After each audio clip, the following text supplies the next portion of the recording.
Olá, sejam muito bem-vindos e bem-vindas a este novo episódio do podcast titulado Memória, Culturas e Afectos, um projeto de extensão de egressos e egressas, e este é um subproduto desse projeto.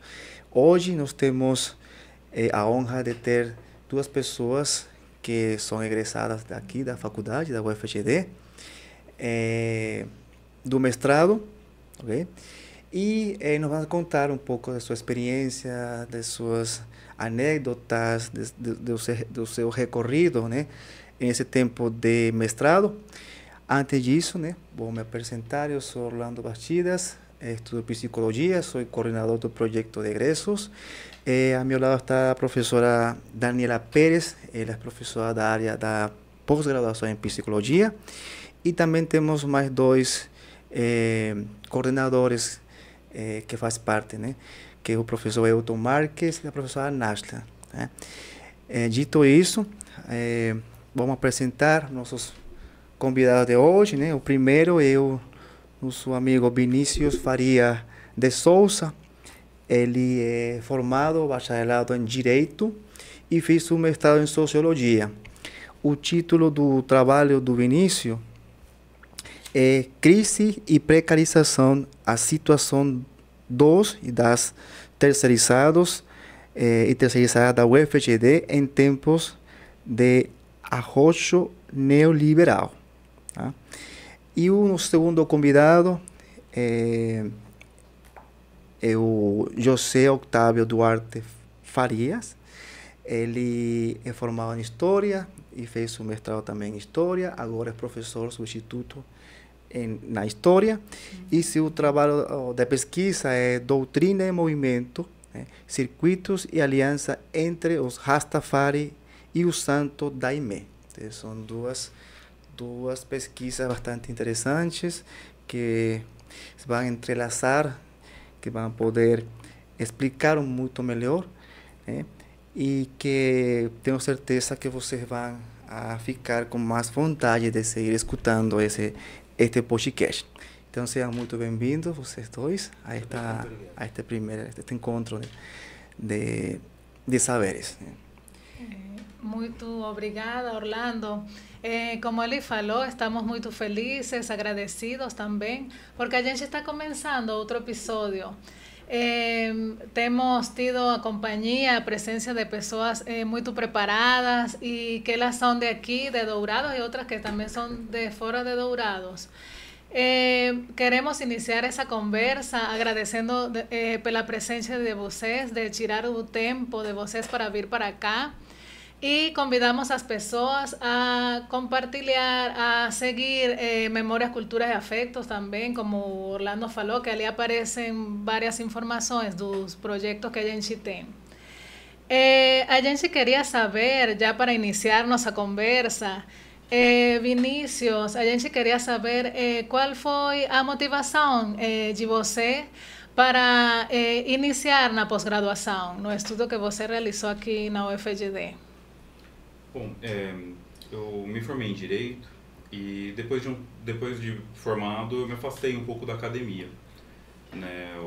A graduação em Direito não foi aquilo que eu buscava exatamente e por um tempo eu me mantive afastado. Com o tempo eu fui me reaproximando, né, por trabalhar aqui, eu sou técnico administrativo em educação aqui na UFGD, então eu fui me reaproximando e com a abertura de editais de aluno especial eu fui conhecendo alguns dos programas. Eu cursei a disciplina em Antropologia, né, no programa de pós-graduação em Antropologia, a disciplina de Antropologia do Direito, e depois eu tentei a disciplina de Sociologia do Trabalho na Sociologia, e ali eu realmente me encontrei. Era, assim, o que eu gostava no Direito eu encontrei ali, e, assim, foi bem... o professor era muito receptivo, os temas eu gostei bastante, e eu quis pesquisar mais sobre aquilo. Que interessante. João, também se você pode nos dar algumas ideias de qual foi sua motivação para fazer a pós-graduação aqui na UFGD, seria bom ouvir você também. Certamente. Primeiramente, agradecer o convite mais uma vez aí pela oportunidade. E o que me levou a adentrar a pós-graduação é fruto de uma série de inquietações que eu fui enfrentando durante a minha formação, sobretudo pela minha relação direta com a temática que eu pesquisei. Porque em fins da minha adolescência, início da minha vida adulta, eu comecei a me identificar como um homem rasta, né? Parte da tradição e da cultura rasta. E logo nesse período de transição para a vida adulta, foi um período em que eu conheci também a ayahuasca, na qual eu vou poder tratar um pouquinho mais profundamente depois. E durante o meu processo formativo, eu fui percebendo que havia uma ausência de produções, sejam elas acadêmicas ou literárias, que tratassem desse encontro entre essas duas culturas que, num primeiro momento, são diversas entre si, aparentemente não têm relação alguma, mas no contexto do Brasil, já desde os anos 2000, tem acontecido uma série de relações entre essas duas culturas. E por me perceber como que flutuando entre elas, eu fui sentindo essa necessidade de buscar um entendimento maior do que se tratava esse encontro, né? E aí isso, posteriormente, foi se transformar no meu projeto de pesquisa do mestrado, que foi amadurecido e desenvolvido com bastante sucesso, eu posso dizer. Ok, bom.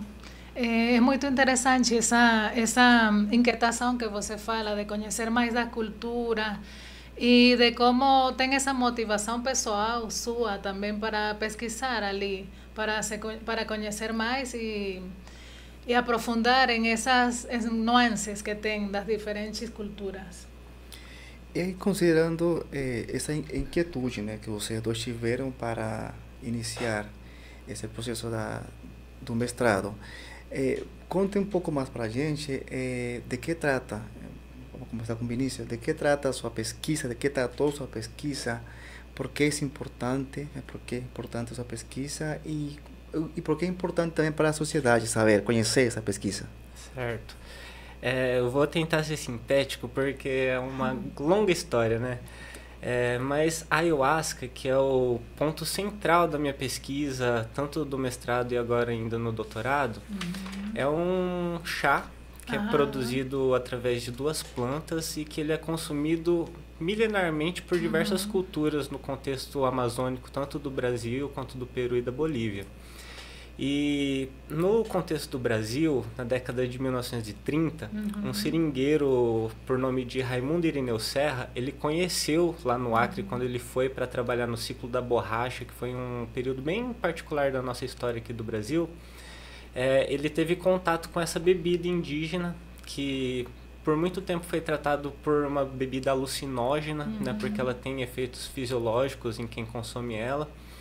E a partir desse contato que ele teve com essa bebida no contexto tradicional do uso dela, ou seja, entre os indígenas e os caboclos lá do Acre, ele teve uma série de acessos espirituais a partir do efeito dessa bebida no corpo dele. E a partir disso ele começou a constituir uma doutrina em torno do uso dessa bebida, que posteriormente ele foi nomear essa doutrina, essa religiosidade, por Santo Daime. Até num rogativo de Daime força, Daime luz, Daime saúde, né? Então, esse encontro que o Raimundo Irineu Serra, que depois vai ser conhecido como Mestre Irineu, ele teve com essa bebida indígena, foi também um encontro entre culturas, porque ele era de uma criação cristã, né, um cristianismo popular, pode-se dizer, que se encontra com uma bebida indígena, num contexto também não tão tradicional dos povos originários, mas também dos caboclos ali da região do Acre, né? E ele constitui essa religiosidade que vai se expandir até a década de 1970, que é quando o mestre Irineu falece, né? E a partir da década de 70 até a virada para o século XXI, essa religiosidade ela vai se expandindo para fora do contexto amazônico, né, dentro do próprio Brasil, e posteriormente para o mundo, para outros países. Hoje se contabiliza que tem igrejas do Santo Daime em pelo menos 43 países em todos os continentes habitados, né?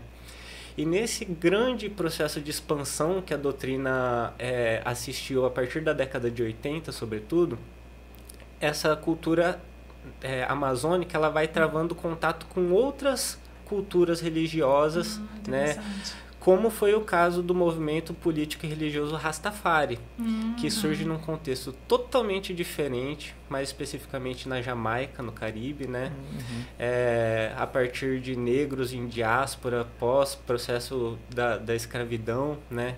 Em que eles buscam resgatar um cristianismo ortodoxo com toda uma referência ao continente africano e um retorno às práticas ancestrais, enfim. E o movimento Rastafari, quando sai da ilha jamaicana, ele também vai ter contato com outras culturas. E no Brasil, a partir dos anos 2000, houve um momento em que a religião do Santo Daime entra em contato com esse movimento cultural que a gente chama de Rastafari, né? E a partir desse encontro, existe todo um desdobramento em uma nova cultura para o uso dessa bebida em torno de uma nova interpretação cultural, né? E aí, de certa forma, minha pesquisa de mestrado buscou entender o que surge nesse contexto. Que circuitos e que alianças acontecem entre essas duas culturas que são diferentes entre si, mas que encontram pontos de contato. Oh, que interessante. A verdade é que eu, na Venezuela, eu sou venezuelana, eu tinha ouvido, escutado da ayahuasca, por exemplo, do uso dela também, e mais para a espiritualidade também.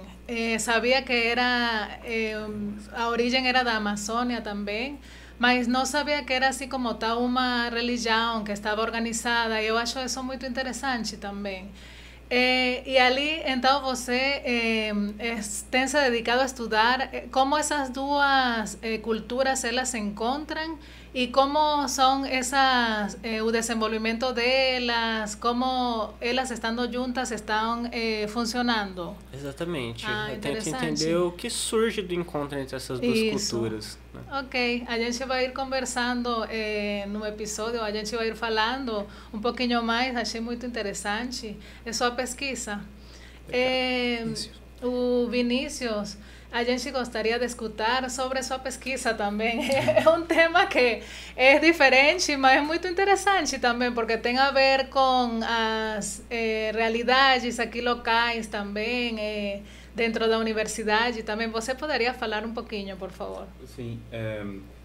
A minha pesquisa, pegando a base ali da sociologia do trabalho, né, partindo da ideia do Estevam Mesaros, de crise estrutural do capital, né, do momento em que a gente está. No mundo do trabalho a gente tem muitas alterações desde a década de 70, né, a adoção de políticas neoliberais, né, em nível mundial, e como esse processo que é chamado de reestruturação produtiva, né, como emerge a terceirização como uma forma de redução de custos, redução de gastos, né, no caso para o Estado, passando isso, né, para uma certa instabilidade, uma demanda de um trabalhador mais flexível, né? E aí, no Brasil, a gente tem essa adoção um pouco tardia.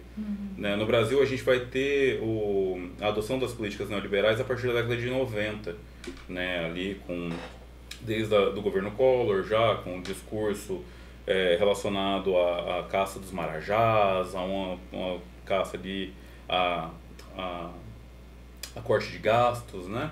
Mas tudo isso atinge um outro patamar na década ali em 94 com o FHC, Fernando Henrique Cardoso, presidente, né? Quando ele liberou, né, passou uma legislação que possibilitava a terceirização, né, a contratação de uma outra empresa para prestar serviços de atividade fim, né? E aí para os órgãos públicos. Aí as universidades, por exemplo, passaram a terceirizar atividades como limpeza, asseio e conservação, vigilância, né? E foram extinguindo esses cargos da estrutura do serviço público, né? Então a gente aqui ainda teve, por um período, alguns trabalhadores que eram estatutários e vigilantes, enquanto eles trabalhavam também com os terceirizados vigilantes.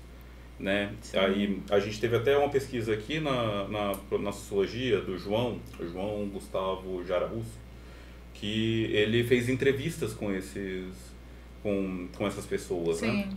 E aí o meu trabalho vem depois, pegando mais analisando ele tratou quem era, né, essa pessoa, né? O meu trabalho vem analisando as políticas por trás, de que forma, por exemplo, com mudanças infraconstitucionais, mudanças de normativas internas, de como o avanço de políticas neoliberais, como o corte orçamentário, como a redução da máquina estatal, como isso atinge o trabalhador que está aqui na ponta.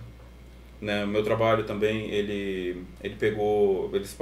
né, o meu mestrado se deu durante a pandemia, né? Então, em determinado momento, né, a gente pega esse trabalhador que é invisibilizado, geralmente, né, que o pessoal passa e não cumprimenta, não sabe nome, porque é a tia do café, é o senhor da limpeza, né?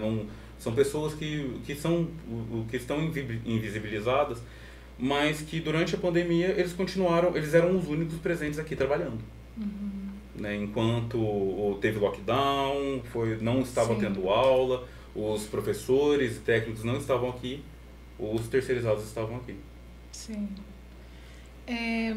Você se dedicou então no mestrado para estudar essa precarização do trabalho com as pessoas terceirizadas. Ali eu fiquei pensando que isso é consequência desse sistema neoliberal, como você falou, de como a universidade está fazendo essa redução de custos, contratando terceirizados, por exemplo. Isso está acontecendo também em outras esferas do Brasil, por exemplo, no Sistema Único de Saúde também. Eles estão trabalhando com pessoas que estão terceirizadas também.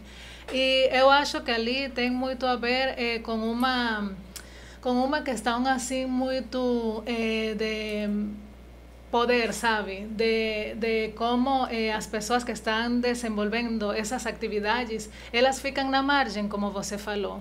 Então, eu estava pensando agora, não sei, você que se encontrou para falar um pouquinho desses achados da sua pesquisa também, em relação com isso, com essas características das pessoas que estão ali trabalhando, como você falou. Elas têm características que são específicas e que isso tem a ver com essa questão de dinâmicas de poder, de exclusão social também, e que infelizmente se reproduz também dentro dos espaços universitários também.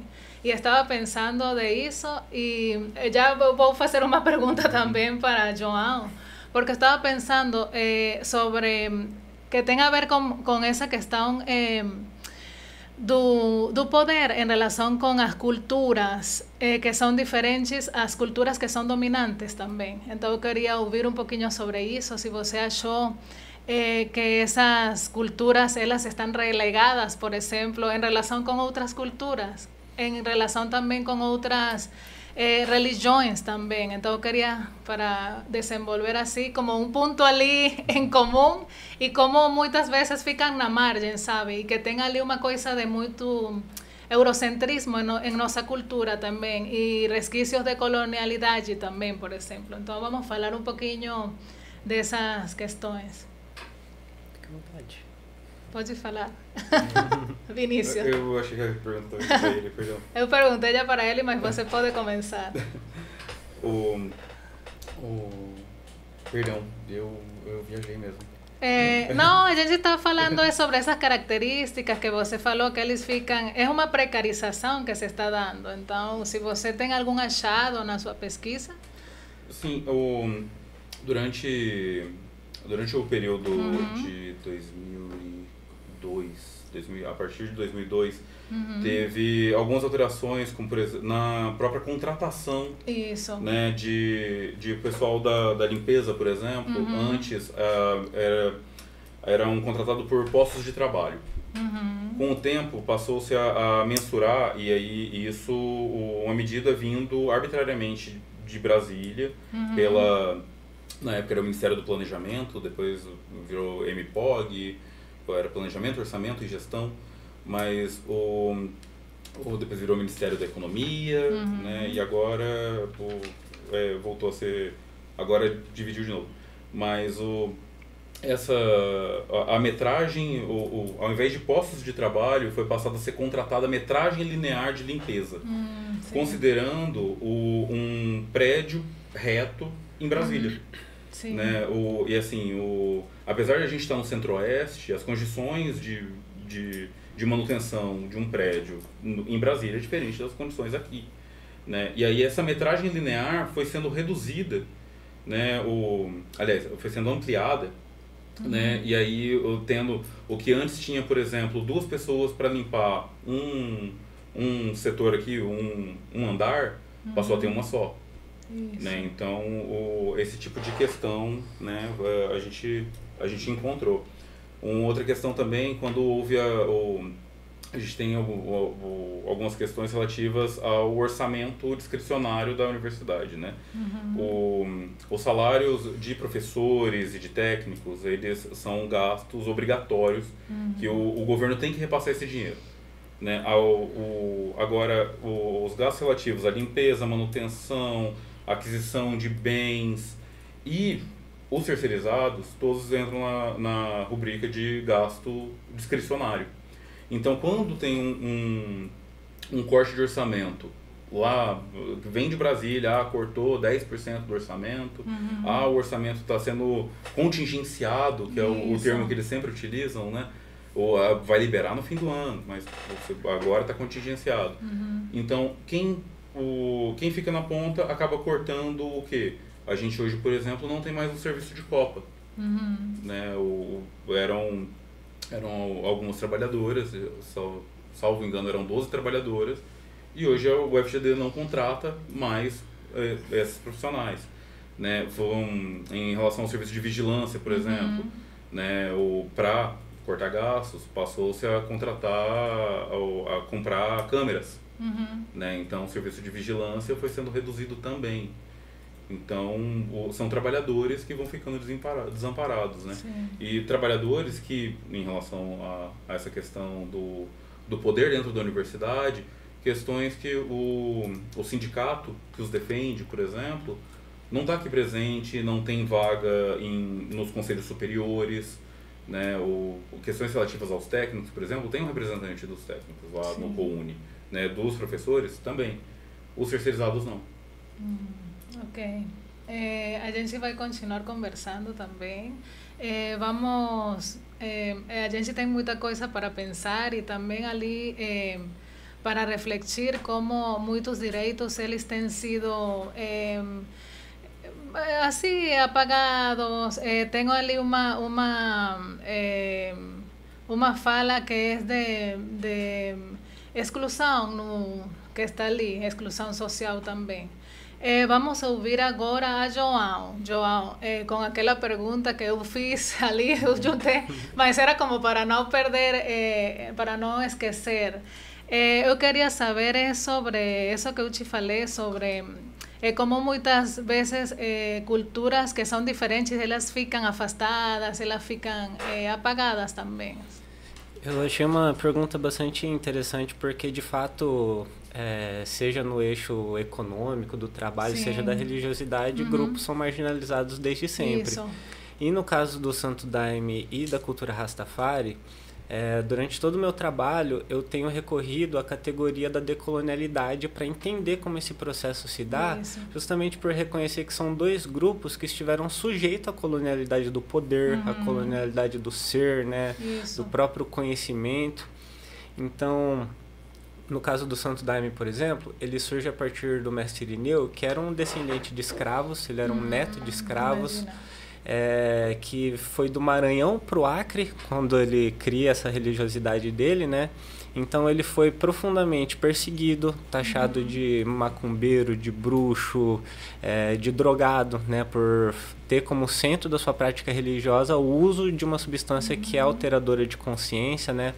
Então ele teve que recorrer, durante a constituição da doutrina dele, a uma série de ferramentas e articulações para legitimar a sua prática religiosa, né? Seja fazer esse cruzamento dela com a cristandade, né? Os elementos do cristianismo, Da mesma forma como a gente percebe, por exemplo, em pessoas e fiéis da fé da Umbanda, né? Aqui no Brasil, pessoas que professam essa fé, em grande parte, são marginalizadas pela sociedade mais ampla. No caso da cultura Rastafari, não é diferente, né? Desde a ilha jamaicana, mas também para fora dela, sempre tem a associação direta e automática dos rastas com o uso da maconha, né? Sim. Sempre como um argumento para deslegitimar essa prática. Isso. Sendo que, pelo contrário, eles reivindicam práticas, né? Sejam elas alimentares, para responder ao nutricídio, seja a práticas dos seus saberes, recorrendo aos saberes ancestrais africanos, né, para contrapor essa marginalização que eles sofreram durante o processo do escravismo, né? E talvez essa seja uma característica que vai ligar essas duas culturas que são diversas entre si, mas são ambas marginalizadas, seja onde elas surgiram, Sim. como no Brasil de uma forma geral, pelo uso de substâncias, né? Seja no caso do Santo Daime o chá, seja no caso dos rastas o uso cerimonial da cannabis, entendendo sempre que a proibição, seja da ayahuasca, como já foi proibido em certo momento, seja da cannabis, responde a demandas da sociedade, né? A um poder estabelecido que criminaliza grupos por motivos muito específicos, né? Não é nada inocente ou à toa a proibição de substâncias na sociedade geral, né? E, para além desses dois pontos que aproximam essas duas culturas, tem também a centralidade da música. Tanto rastas quanto os daimistas, né, que professam a fé do Santo Daime, tem como parte central da sua prática religiosa a música, como parte da sua expressão, né? Que interessante isso também. Por exemplo, con la música sería qué tipo de música, porque por ejemplo no conheço, mas sería como que afro, indígena também. Nos dois casos, né? É uma mistura. Nos dois casos são relativamente diferentes e do encontro surge ainda uma nova interpretação. No caso do Santo Daime, algo que difere ele de outras práticas cristãs é a ausência do sermão ou da pregação centrada numa figura que geralmente é o padre, o pastor, né? Isso. Pelo contrário, a prática religiosa do Santo Daime é uma prática coletiva, no sentido de que todo mundo toma o chá, existe todo um posicionamento físico na igreja, em que as pessoas cantam do começo ao fim a cerimônia, né? E o que é cantado são hinos que, dentro da cosmologia do Santo Daime, são cânticos que são recebidos no processo espiritual pelos fiéis e não são, portanto, uma composição musical, né? E no decorrer da vida do fiel, ele vai recebendo esses hinos. Por exemplo, o mestre Irineu, que foi quem fundou a religião, no decorrer da vida ele recebeu um conjunto de hinos, 132 hinos mais especificamente, que compõem o Santo Cruzeiro, que é o inário do mestre Irineu. E então a base da doutrina do Santo Daime é o inário do mestre, muito mais do que a Bíblia diretamente, né, ou a pregação por parte de um sacerdote. É um trabalho coletivo nesse sentido. Já no caso dos rastas, eles têm uma música cerimonial que tem um nome bem específico, que é o Nayabing. O Nayabing, numa tradução bem direta, significaria algo como morte aos opressores ou a toda opressão. E é acompanhado sempre do toque do tambor, também em volta de fogueira, compassado no ritmo do coração, que representa, né, cosmologicamente, um retorno ao berço da Mãe África, né, a um retorno à ancestralidade de uma forma mais direta. E quando rastas e daimistas se encontram, começa a partir dessa relação a surgirem novos cantos que relacionam essas duas culturas, né? Primeiramente pelo recebimento espiritual desses cânticos, mas agora falando de uma temática que não é só do Santo Daime, mas também que inclui elementos do Rastafari, né? Então é um campo bastante plural, diverso e que está em constante transformação. Muito interessante essa possibilidade de diversidade e de criação também das pessoas que estão ali e em coletivo também, que não é uma prática individual, como você falou. E uma construção de elementos, né, da música, de instrumentos, né, de história, de bebidas inclusive, né, para poder ter completa esse ritual, porque é um ritual, né? E fiquei curioso aí, queria perguntar, na parte de quem conduz esse ritual, pode ser qualquer dentro tá. do... legal. As músicas. Aqui está uma música. Aqui tem várias. Pronto. Toque do coração. Toque do coração. Interessante. Legal. Bonito. Tu conhecias? Conhece? Sim. Rufai é um grande profeta Rastafari lá da Jamaica. E fez frente ao mercado musical lançando, né, em mídias esses cantos. Sim. Ai, que bom. E desculpa, você ia... Não, era isso, ou seja, quem conduz esse ritual de vocês? Olha, na expansão da doutrina do Santo Daime Brasil afora e mundo afora, foram se criando como que filiais das igrejas matriz que estão lá no Acre, né? Então existe a comunidade original do Mestre Irineu, que se chama Alto Santo, e quando o Mestre Irineu faleceu, na década de 70, houve um cisma na comunidade que ele constituiu nos 50 anos que ele estava construindo essa religiosidade. E desse cisma surgem duas vertentes, que inclusive isso vai se desdobrar na minha pesquisa de doutorado. Depois eu posso fazer o link mais diretamente. Uma dessas duas vertentes que surge a partir da morte do fundador é a vertente que a gente chama de vertente expansionista. É a responsável por tirar a religiosidade do Santo Daime do contexto amazônico. Então vai levar inicialmente para São Paulo, depois para o Rio de Janeiro e depois para outros estados. E sempre como forma de igrejas sendo abertas nesses lugares, em que pessoas que foram tomar lá na fonte, né, aprendem essa cultura, aprendem como conduzir o trabalho, como constituir o grupo e depois de volta ao seu local de origem começam a constituir seus próprios grupos. E aí que interpretações novas começam a surgir, né? No caso de na fé original do Santo Daime não tinha relação alguma com o Rastafari. Agora nesse movimento de expansão, igrejas fora do contexto amazônico, foi quando rastas acabaram chegando até o Santo Daime em igrejas Brasil afora, né? Então existem, ligada a essa vertente expansionista, mais de 200 igrejas no Brasil e no mundo, né? E cada qual com uma dirigência, com uma liderança específica, né? E que tem relações entre si, de troca, de circulação de saberes, de substâncias, enfim. Imagino que nesse período teve um momento de auge e também um momento em que foi, não decaindo, mas sim para algum tipo de opressão, para algum tipo de ruptura, né? Se foi diminuindo um pouco essa religião, foi tomando um auge, como que está hoje? Olha, eu percebo que ela está em franco crescimento desde que o Mestre Irineu faleceu na década de 70. Houve ali num período inicial uma deslegitimação desses novos grupos por parte dos grupos tradicionais. Mas como foi um movimento que não teve como ser contido, as igrejas continuaram surgindo, se distribuindo, né, para vários estados e novas interpretações acontecendo, e assim continua. Quando a gente estava conversando antes, até que algo que atravessou as nossas duas pesquisas foi a pandemia, né? Durante a pandemia especificamente foi um momento em que a religião ela experimentou uma coisa totalmente nova, que é esse acesso mais universal aos conhecimentos da doutrina. Antes da pandemia e antes ali da expansão dela mundo afora, se você quisesse conhecer o Santo Daime, você tinha que ir lá pro Acre, né? E então tinha essa barreira até geográfica, né? Depois que ela começou a se expandir Brasil afora, você poderia até ir num lugar que tivesse uma igreja para conhecer, mas às vezes não tinha na sua cidade e tal, né? Durante a pandemia, houve uma adaptação ao contexto que surgiu ali, de que as cerimônias, como elas aglomeravam pessoas, elas tiveram que ser paradas, né? As pessoas tiveram que ficar isoladas nas suas casas.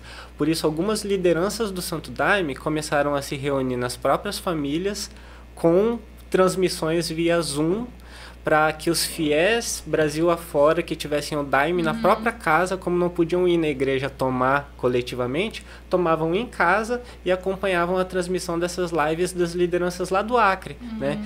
Então esse foi um momento em que muita gente no mundo começou a conhecer de fato o que é o Santo Daime e pós-pandemia se sentiram de certa forma estimulados a procurar essas igrejas, seja onde fossem, né?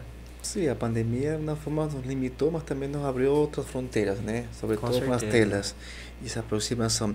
Durante o processo de vocês da realização do seu mestrado, né?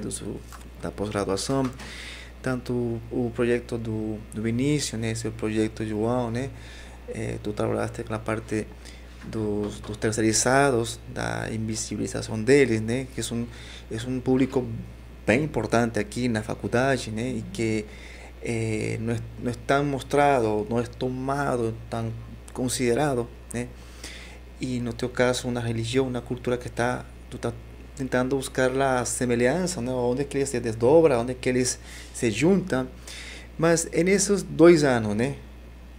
Pandêmico e pós-pandêmico, qual que foi esse momento marcante, né? Aquela parte dificultoso e também positivo, né? Que vocês podem comentar para nós, João? Durante a pós-graduação aqui, como... Qual foi essa parte marcante, dificuldade que você achou e também aqueles pontos que se fortaleceu, né? Nossas aulas no mestrado, naquele ano, na pós-graduação, começaram, salvo engano, era 15 de março. Né? E no dia, a gente teve uma semana de aula, e na semana seguinte, né, fechou a universidade toda por conta da pandemia e suspenderam as aulas. Então a gente tinha recém se conhecido o pessoal da turma, né, tava começando a fazer amizade, tinha criado grupinho WhatsApp, né, tava ali já trocando algumas ideias. E de repente a gente, né, ficou ali com aquilo em suspenso, né, sem saber quando voltaria, né, então, e assim, sem saber se a princípio seriam uma quarentena, seriam 40 dias, seriam quantos dias, né, e isso foi se prorrogando, e a gente acabou, todo mundo, né, em casa, né, essa era a orientação, e aí a gente, ali no grupo que a gente tinha relativo à nossa turma, a gente montou um grupo de estudos, assim, para poder manter, né, leitura dos textos, né, então, na época, era o Giovanni, que era um outro orientando do Marcílio, e eu, né, nós acabamos tocando junto com o Marcílio esse grupo de estudos de sociologia do trabalho. Aí tinha gente também relativa à graduação, né, gente que era só interessado no tema e que não era necessariamente da pós-graduação. Não era necessariamente da pós-graduação, mas a gente conseguiu, né, manter esses vínculos mesmo durante a pandemia. Então isso foi bem interessante, né? E a gente manteve um pouco até durante a redação da dissertação, né? Eu e o Giovanni, mesmo, né, à distância, a gente ia na reunião de orientação do outro para dar palpite, né? Assim, a gente sempre escuta o pessoal comentar que a pós-graduação é algo muito solitário, que a escrita é muito solitária. Então a gente acabou fazendo quase, né, essa troca além do orientador, né, essa troca entre nós. Então foi bem interessante. Qué bom, porque se dio esa compañía, como você está falando, se ayudaran, mesmo que tendo tantas dificuldades, producto e consequência da pandemia, que eu acho que foi uma época assim muito de incertezas e de muito estresse também, porque a gente não sabia o que ia acontecer, a gente estava com medo, as pessoas em casa, enfim. A gente sabe que muitas consequências aconteceram depois da pandemia e durante a pandemia. Por exemplo, em relação com a saúde mental das pessoas, se observou um incremento de depressão, ansiedade, violência também. Então, mas que bom ouvir essa fala de que se deu solidariedade entre as pessoas que estavam desenvolvendo a pesquisa. Isso é muito bom. João, se tem alguma coisa para falar? Eu acho que algo que foi diretamente afetado, para além do que o Vinícius coloca, também os próprios projetos, né? Sim. No meu caso, que era uma pesquisa da história que previa recorrer à história oral, então eu pretendia viajar tanto a São Paulo quanto a Rio de Janeiro para entrevistar pessoas nas igrejas que lá existem e que fazem parte dessa relação entre as culturas. Isso foi inviabilizado, né? Mas, por mais que seja profundamente criticado por alguns essa forma de entrevista remota, né? Quando você não tem corporalmente um entrevistado para avaliar todo o conjunto que a história oral problematiza, né? Isso permitiu que eu expandisse o leque de entrevistados, porque eu não precisava mais, né, me deslocar até onde eles estavam. Então, dos poucos interlocutores que eu pretendia inicialmente, eu consegui pegar muitos além de outros lugares para além de São Paulo e do Rio, né?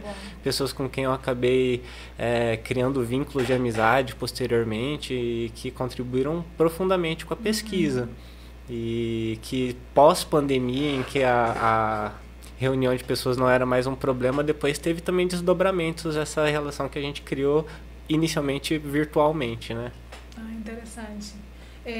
Que bom que isso aconteceu, porque tem essa questão que você falou, que muitas pessoas acham que a entrevista online ela não dá resultados. E tem se comprovado com a pandemia que a gente pode fazer entrevistas, pode fazer encontros, que a gente, por exemplo, realizar atividades coletivas também, grupais, é possível também fazer. É possível. E agora, qual que seria, vocês já passaram pela parte do mestrado, Vinícius está fazendo o doutorado, né? E João também está fazendo o doutorado. Qual seria esse conselho que vocês dariam para as pessoas que estão pensando, que estão querendo entrar neste mundo acadêmico? O que vocês falariam para essas pessoas? Bom, de início, para quem está começando ainda, buscar um programa, né, ou buscar uma pesquisa que goste, né, buscar um tema, aquilo, porque inevitavelmente vai passar pelo menos 2 anos pesquisando aquilo, então tem que gostar, né?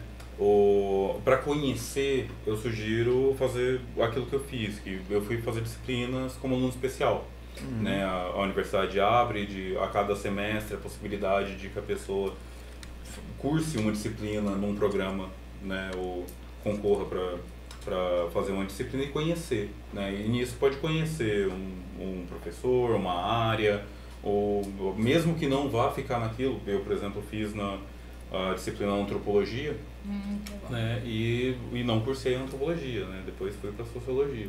Mas foi muito interessante, muito válido para a construção do que eu queria, do meu projeto, né, e tudo mais. Então, num primeiro momento, eu acho que para quem está querendo entrar, né, ou buscar editais aí de aluno especial e ficar atento e para o edital de seleção também.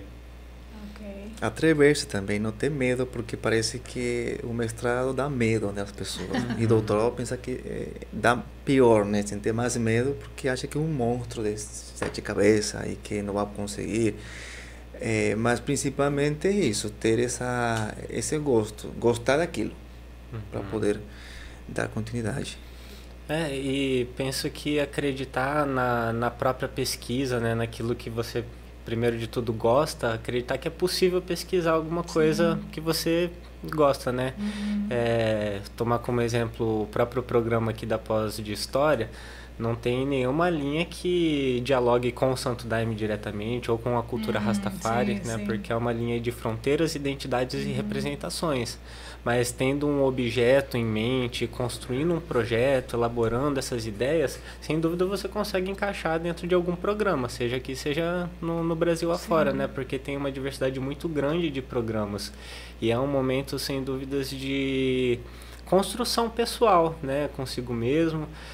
No caso da história, desde o início eu enfrentei uma provocação que vinha por parte dos professores, mas do próprio campo, que é o distanciamento, né, pesquisador e objeto de pesquisa, porque eu pesquisava Santo Daime Rastafari sendo um rasto-daimista, né? Então, desde logo da banca de defesa do meu projeto, quando eu estava entrando no programa, eu fui logo ali questionado. mas por ter sim. tudo muito certo, primeiramente com a minha formação, né, os métodos que a história proporciona, as abordagens e a especificidade do objeto também, que é o Sim. Santo Daime, que alguns antropólogos têm até usado a categoria de antropólogos ayahuasqueiros, que é um lugar de fala muito particular, né, do fiel, que também é pesquisador, ou seja, um objeto que é tratado desde dentro, mas também de fora. Isso. Então, se valer sempre das nossas formações, porque as universidades públicas oferecem um ensino de muita qualidade, né? Sim. E que aí a gente coloca eles em prática quando entra numa pós. É um momento que a gente aprende a fazer muitas coisas na prática, mas se valendo de um conhecimento que a gente acumulou durante toda a nossa formação, né?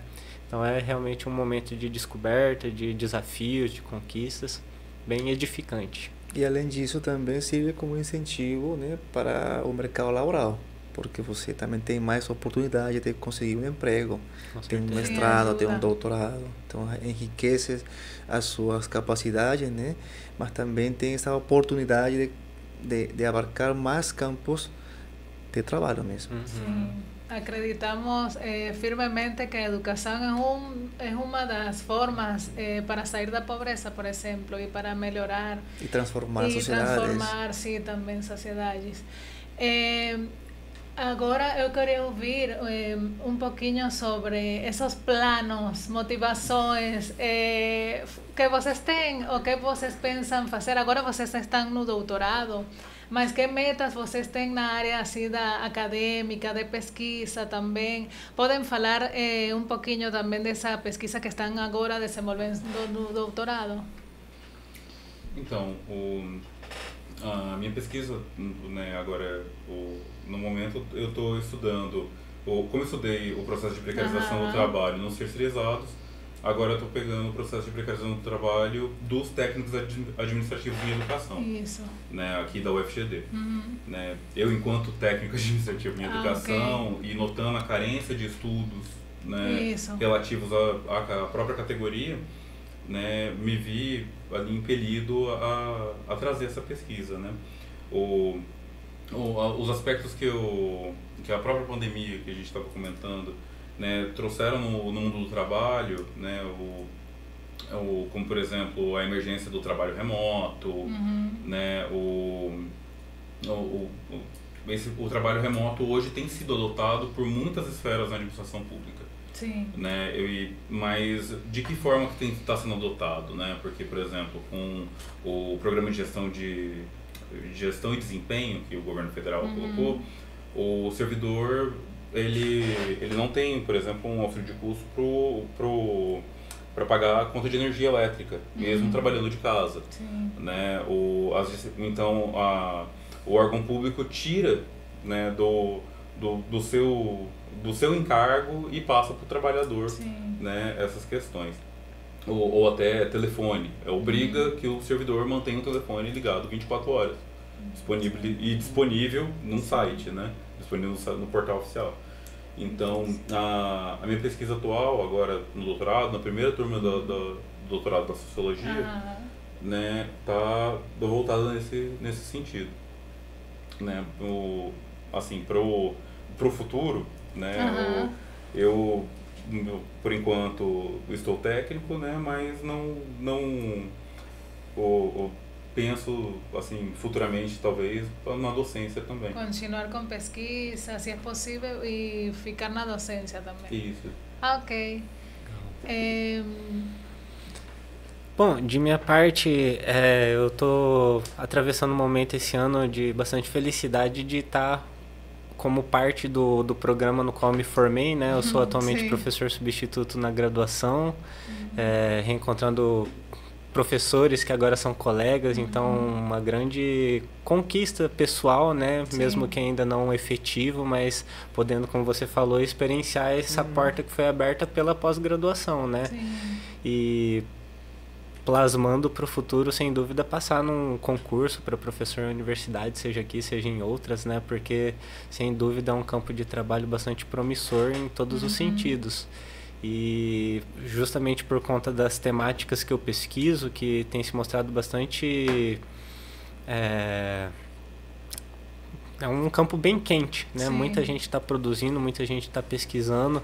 A minha própria pesquisa do mestrado foi pioneira ao tratar desse objeto específico que eu trabalhei, né? E agora para o doutorado eu estou ainda dentro do campo do Santo Daime, não mais dialogando com as relações do Santo Daime com o Rastafari, mas eu me propus agora no meu trabalho a entender como surgiu e vem se constituindo nesse campo religioso ayahuasqueiro uma vertente do Santo Daime que ninguém ainda estudou ela. Quando eu estava falando do grande cisma que houve na comunidade original quando morre o fundador, a vertente expansionista que expandiu o mundo afora a religião, é a única que é tratada em trabalhos acadêmicos. Então, trabalhos de antropólogos e historiadores focaram essa vertente e a original. Sim. E existe uma outra vertente que ela nesse campo é um pouco mais tímida, no sentido de não ter tantas filiais, mas ela tem uma pungência muito grande nesse campo e ninguém ainda, né, registrou o surgimento dessa vertente e ela daí se tornou o meu objeto de pesquisa atualmente. Então, já nesse ano eu fiz uma viagem de campo lá para o Acre, onde eu permaneci um tempo. Já 2 anos atrás eu fui também uma primeira vez e, sem dúvidas, nos próximos anos ainda durante o curso, construindo esse objeto que é tão valoroso para mim. Ok, que bom. Já estamos para finalizar. Não sei se Orlando quer fazer alguma pergunta. Não, por enquanto estamos satisfeitos, né, com a sua presença, os dois, aqui nesse podcast. Desejo todo o êxito possível, né, sucesso. Vocês têm umas pesquisas maravilhosas, inovadoras, Sim, né, que bom. aportam, sobretudo que aportam pouco, né, porque as pesquisas são assim, significativas. Não mudamos o mundo, né, totalmente, mas aportamos. Damos esse aporte significativo que é o que dá a diferença entre os outros. Estou agradecido imensamente por essa experiência, por essa fala, por seus conhecimentos, Sim. por dar-nos todas essas explicações bem importantes, né? Sim, Daniela. agradecemos realmente pela presença. A gente tem muita coisa para conversar, mas o tempo passa rápido. Vamos ver se a gente continua com o projeto. Essa ideia de continuar com o projeto e convidar de novo, pode ser. Mas agradecemos muito a presença dos dois. Fiquei muito interessada na pesquisa de vocês. Acho que elas são muito necessárias, como falou Orlando. Tem muita coisa ali para desenvolver e para falar que a gente não conseguiu. Mas convidamos as pessoas que estão ali assistindo, convidamos para que den uma olhadinha nos episódios, também que den uma olhadinha no Memórias, Culturas e Afetos, que é nosso Instagram. Ali a gente tem informações de diferentes projetos que está desenvolvendo. Está a professora Nashla, que ela é convidada da pós-graduação em História. Está Orlando também ali. Temos outros professores, pessoas da comunidade universitária, extensionistas, que eles estão participando, e convidamos a vocês para seguir o episódio e convidar outras pessoas também, contribuir com a divulgação. Muito obrigada, agradecemos ao professor Fábio, porque ele está ali nos ajudando, dando essa possibilidade de estar aqui nesse espaço também. Agradecemos a Universidade da Grande Dourados também e a pós-graduação, diferentes pós-graduações de Ciências Humanas de aqui. E a gente vai continuar com muitas falas e encontros. Muito obrigada, sou a professora Daniela. Obrigado. Obrigado. Já? Obrigado. Ok. Só lembrando que os editais de seleção para ingresso no próximo ano estão abertos agora no site do UFGD. Ok. Sim, já vai abrir, está abrindo, é bom. Abriu agora de abril. Isso. Muito obrigada pela informação. Ok. Muito obrigada, sou a professora Daniela.